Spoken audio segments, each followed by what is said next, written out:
Hotel স্টাইলে বাবুর্চিদের মতো করে কীভাবে নেহারি রান্না করতে হয় এটা আজকে আপনাদের সাথে শেয়ার করব। আসসালামু আলাইকুম সবাইকে।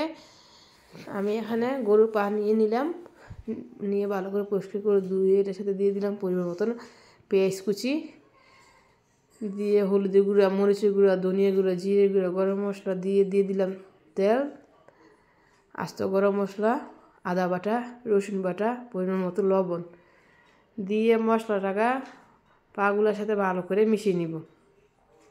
ভালো করে মিশিয়ে আমি এগুলো প্রেসার কুকারে রান্না করব। প্রেসার কুকারে রান্না করলে একটু তাড়াতাড়ি সিদ্ধ হয়ে আসবে, মাংসটা অনেক নরম হয়ে আসবে।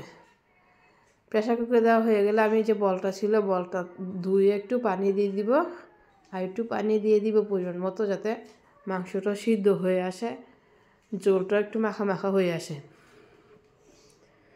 তারপরে আমি প্রেসার কুকারে ঢাকনাটা দিয়ে চুলাতে বসিয়ে দিলাম। 1 ঘন্টা পরে যখন মাংসটা দেখবো সিদ্ধ হয়ে আসে, তখন আমি পাতিলেটা অন্য একটা পাতিলে মাংসগুলোকে উঠিয়ে নিব। আমি এখানে 2 টেবিল চামচ কর্নফ্লাওয়ার পানি দিয়ে গুলিয়ে নিয়েছি মাংসটার সাথে দেওয়ার জন্য, আর পেঁয়াজ কুচি, রসুন কুচি করে নিয়েছি বাগার দেওয়ার জন্য। আমি দিয়ে দিলাম এখানে কর্নফ্লাওয়ার, দিয়ে ভালো করে নাড়াচাড়া করে দিব যাতে তলাতে লেগে না যায়। এখন বাবুর্চিদের মতো টেস্ট পেতে হলে 1 চামচ টেস্টিং সল্ট দিয়ে দিতে হবে। আমি এখানে 1 চামচ টেস্টিং সল্ট দিয়ে দিয়েছি, এটা ভিডিওতে ধারণ করতে পারিনি।